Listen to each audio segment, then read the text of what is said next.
Fresh Economic Thinking podcast. New ideas and analysis with Dr. Cameron Murray and Jonathan Gadir. Hi Cameron, how's it going? Good, thanks, Jonathan. Nice to be back with you. Yeah, so I saw on your Twitter that there's a bit of a Barney on how wealth is reported. And in particular, we've got a report from Credit Suisse that has been widely covered, including in the Fin Review.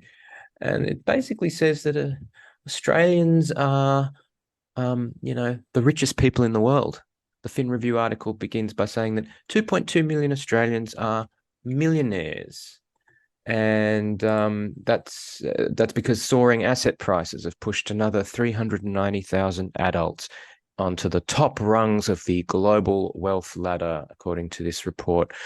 It kind of goes to some of the things that really annoy me about the way property and housing is reported in Australia. So wealth is obviously measured by what? Just housing values? Yeah, I guess just the market value of the latest house sale applied to the whole stock of housing. Yes, that's how it's calculated. And what was the other headline that you saw? Yeah, so it's an interesting report. Not only are the Australians richer, I saw a headline covering it in Business Insider. The headline reads, "The typical Chinese adult is now richer than the typical European adult, a new wealth report finds." And the byline there, the subheading, "The average Chinese citizen has a wealth of $26,752, around $60 more than the average European." That's pretty astonishing to me, right? In terms of the path of human society, having the average Chinese adult be richer than the average European seems like a big important milestone to me. For some reason. For some reason we don't think so. And a guy called Warwick Smith, an economist in Melbourne, tweeted linked to an article that he wrote like 8 years ago about exactly the same kind of report. It seems to be like every year, essentially. Yep. And it really went to the heart of what bothers me about this. He basically wrote, I'll just find the quote. This is a little bit like saying that because the market price of a human heart has gone up, we're all now rich. Increases in house prices are only really beneficial to those who own more than one house. If you only own one house, like you only own one heart, the circumstances in which you can really benefit from price increases are rare. And that's a great analogy. I like that. Yeah. And then the way the media reports this issue, and I'm going to blame economists here, but it sort of echoes an economist's way of looking at property, and it doesn't reflect the reality that a house or any kind of home is a place that's filled with emotional attachments and sentiments, and where I think, as you've said, memories are created and roots are laid down. Yeah. No, look, Warwick's totally spot on there, right? The problem with just adding housing wealth, and just adding it onto other types of liquid wealth, is that you have to live somewhere. And so you can definitely sell your house and get that as cash, but then you still have to live with somewhere. And then you have that liability of renting, which is, for the rest of your life, roughly similar in value to that value of the house. So, so think about it this way. If we had a policy that made houses cheap for everyone, that would be good for society, right? Because everyone would have a cheap house. But in the Credit Suisse report, we'd be going down the rankings because we'd be getting poorer, yet we'd have more houses more easily available to more people for a cheaper price. So that would be, in the sort of true human value sense, a wealthier society because we have more stuff at a cheaper price. But because of the way it's measured and reported, the opposite is true. When houses get, if one person owned all the houses and the prices went up, everyone would be really upset, right? Yeah. But according to Credit Suisse, you could average that increase in value of that housing stock averaged across all the adults and say, look, Australia's really rich now. And we're like, hang on, we're not rich because we're paying this one person who owns all the houses all this money. We're poor, we're slaves. So the hidden distribution there is what's going on. And also you know, when we compare, for example, the Chinese wealth to the average European wealth, there are a huge number of unpriced um, sort of welfare benefits or public services that are definitely part of the national stock of wealth that don't get into these types of reports. So if you had a fully private hospital system and everyone owned shares in these companies that owned the hospital system, wealth would be higher. But if you had a fully public system that gave everyone free healthcare, but it was a bigger system with better hospitals, more doctors, and better healthcare, because the capital value of that system is not priced because you don't have those shareholders, its value just wouldn't be counted in this total sort of, wealth stock of the nation. And that's why you get these weird outcomes like, the average Chinese citizen's wealthier than the average European. It's because we represent the production of goods and services in the price of capital assets in very different ways, depending on how it's supplied. So, a public road is worth nothing in the wealth test. Put a toll on it, privatize the company and sell the shares. All of a sudden, we're rich. It's the same Yeah. road, gets you Yeah. from A to B. But that's the sort of hidden mechanism behind it all. And yeah, so I love Warwick's analogy of the heart. Yeah, you need one heart. It doesn't matter what it's worth. Yeah. You need one house. It doesn't really matter what it's worth. So yeah, it makes for good headlines, Mm, but I'm not sure. sure. I'm not sure it means anything. And maybe that's why the absolutely amazing fact that the Chinese adult is now richer than the typical European adult just doesn't resonate because most people know that it's just, a marketing pitch for Credit Suisse in their wealth report.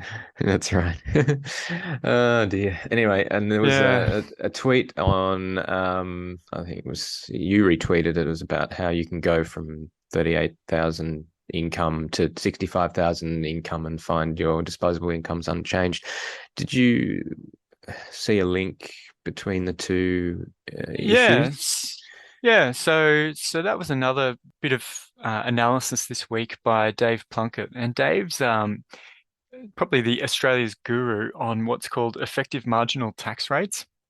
And the effective marginal tax rate is essentially, it's a bit like a tax rate, how much of an extra dollar you lose because of tax, but it adds in how much of an extra dollar you lose in welfare benefits that go down when your income goes up. So, for example, you can earn an extra dollar, pay 30 cents tax, and lose 50 cents in family benefit payments. So your effective marginal tax rate's 80 cents per dollar. So I go and earn an extra dollar, I only get 20 cents of it because I'm paying 30 cents extra tax and losing 50 cents of some family tax benefit. So he's the expert in that. And what you find in Australia's welfare state is families with lots of children, especially with low incomes, when they earn more money, they don't really get much more in their pocket because not only do they pay tax, they lose a lot of benefits that phase out at sort of 40 or 50 cents in the dollar, plus you're paying 30 cents in the dollar.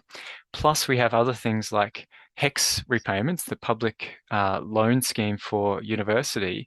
So what you can end up doing is, in his example, this particular couple with their particular qualifying benefits and family structure, they can earn 30,000 in market income by going to work, or 60,000 and have the same amount of money go into their bank account. Because every extra dollar they earn from 30 to 60, they lose it all in tax and foregone welfare.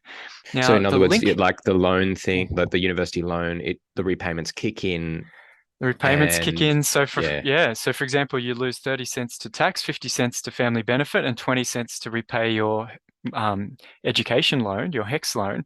Well, yeah. why would I earn an extra dollar? Because I got to distribute that extra dollar to the tax man, back to Centrelink, and to the HECS repayment. There's no incentive.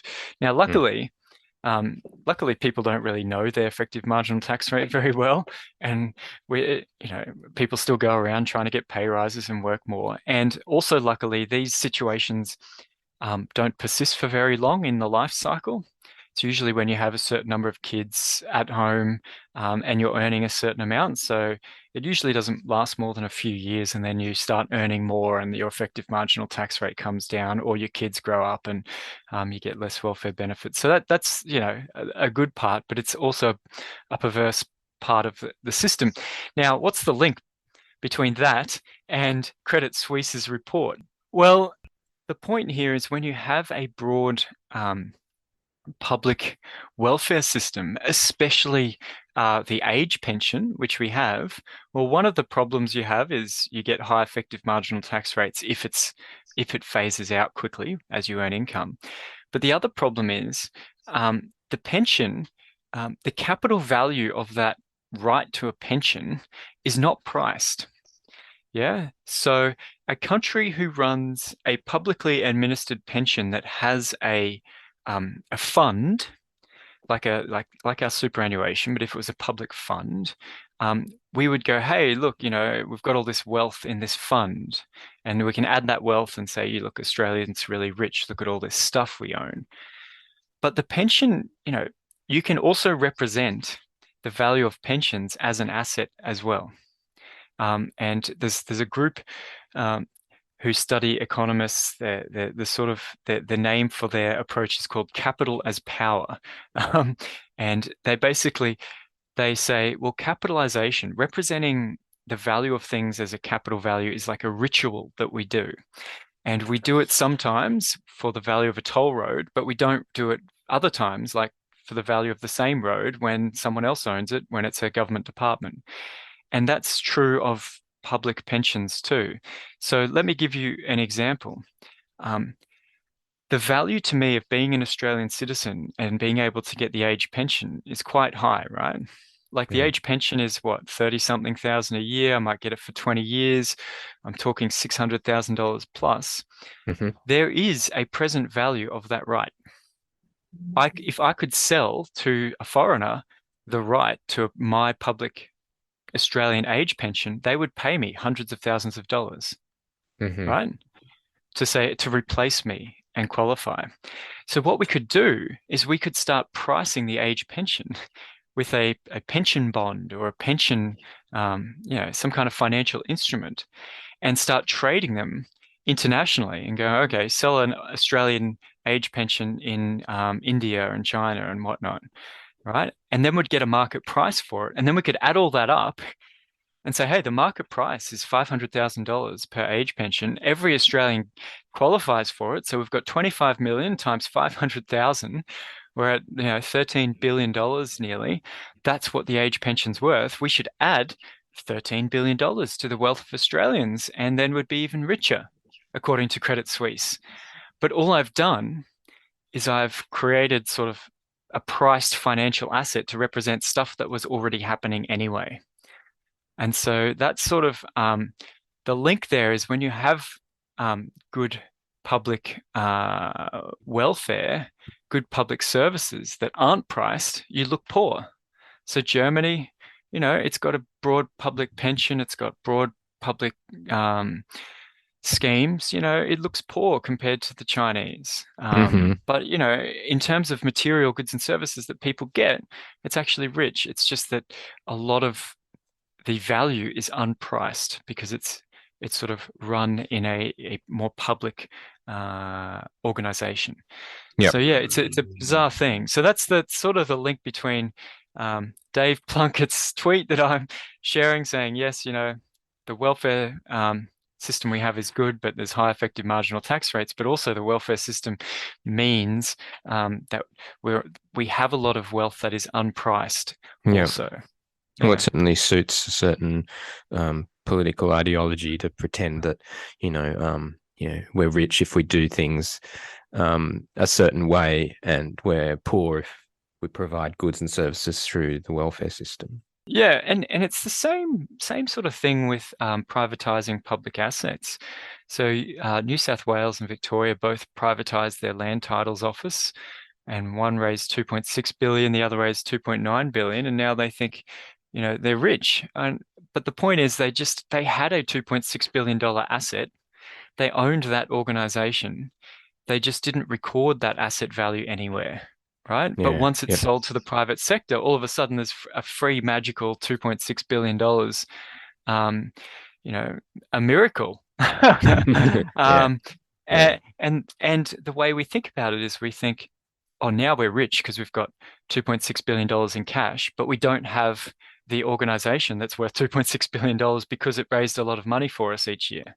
Yeah. We think there's sort of some kind of free money there. So that's just another case of how distorted comparing these types of aggregate financial wealth can be internationally. And I think that's why it gets a few headline clicks, but doesn't really change, the economic conversation too much for serious analysts.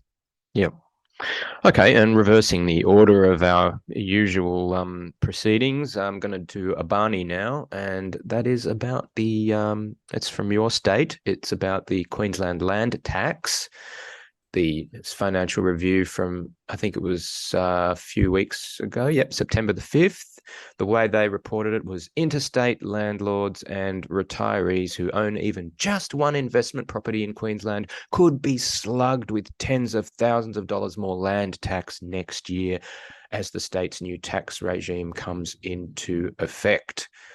Now, the New South Yeah. Wales Premier decided to earn a bit of free publicity through the Murdoch press by saying he's not going to release information to the Queensland government that would help them to know who Yeah. owns. Anyway, you can explain it.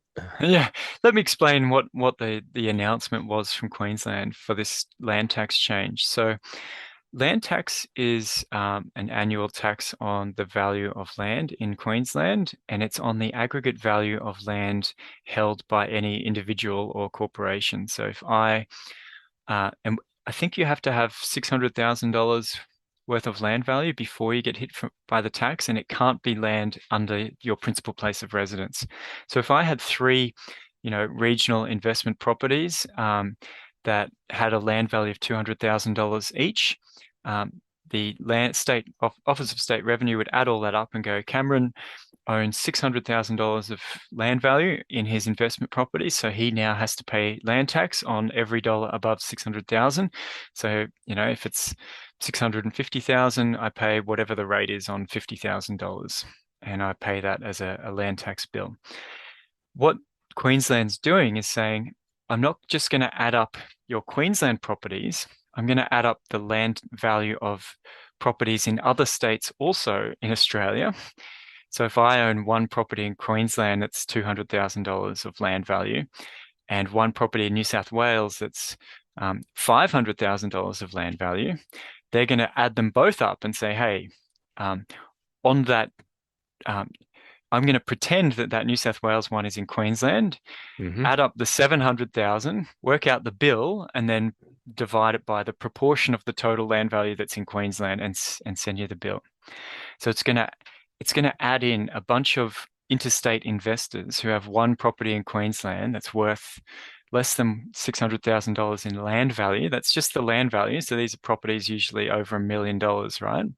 Yep. So I'm going to add in a tax bill to all these interstate investors who own investment properties in Queensland that fall under the land tax threshold by bundling all their properties in the nation together and then pretending that they're all in Queensland and sending you Queensland's share of the bill, which is, to be honest, a pretty bizarre thing to do. It's like,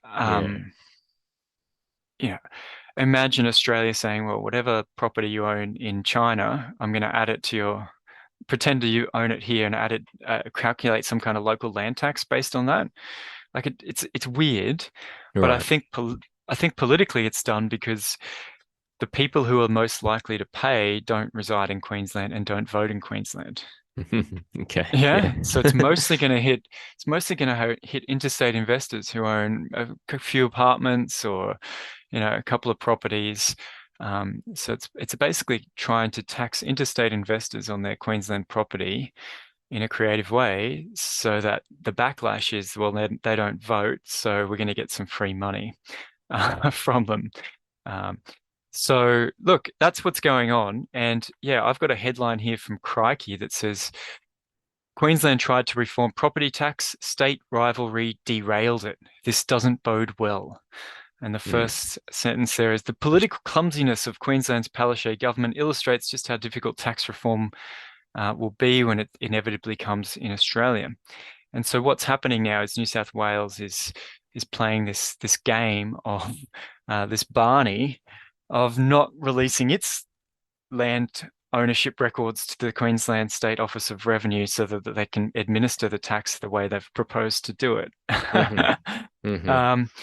Which is super weird, and my gut feeling on this Barney and this land tax thing is firstly, what I've heard is that the expected revenue is pretty low from this change. My understanding is it's something like $40 million a year extra of land tax, which is really not much. Mm. Queensland, the land tax is expected to affect approximately 10,000 investors and recoup about $20 million a year. Hmm. That's really not much. Compare that to the tax change recently for royalties on coal. What Hmm. Queensland did there is the coal royalties in Queensland are a little bit like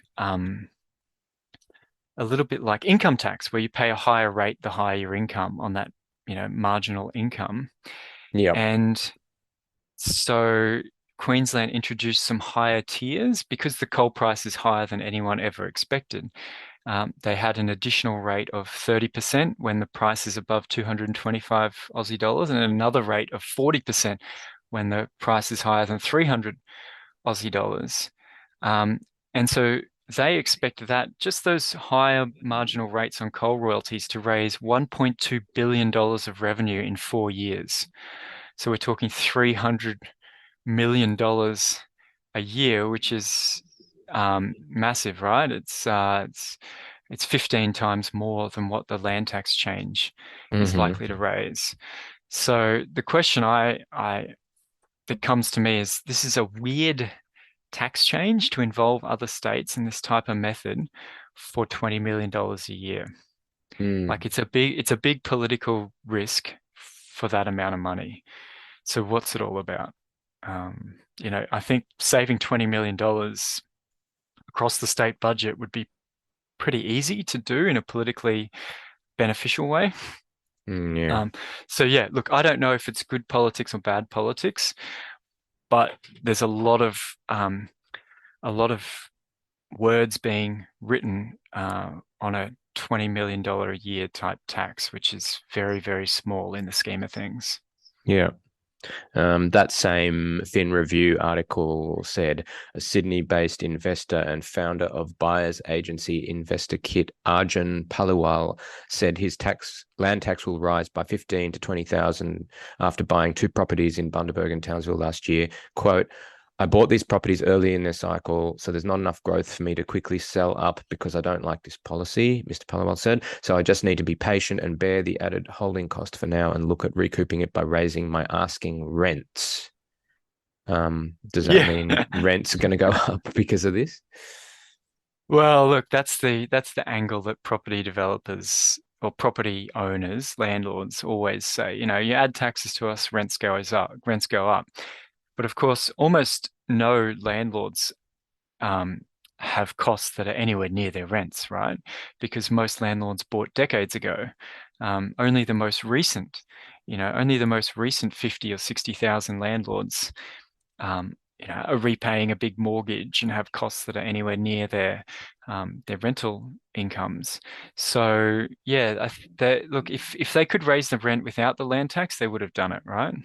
Mm-hmm. Um, so Okay. Yep. Yep. I put it like this: if you get a parking fine when you go and inspect your property that you're the landlord of, are you able to put the rent up to help cover that parking fine? Probably not, right? So if you have some unrelated increase in costs, it doesn't mean you can just put the rent up. Rents are set by the rental market, not by the costs of a very small number of landlords. So I don't think that's the case. Um, the other sort of story that's come out in the media about this is that the landlords are all going to sell en masse. All Hmm. these interstate landlords are going to sell their Queensland investment properties. Now, Yeah, again, right.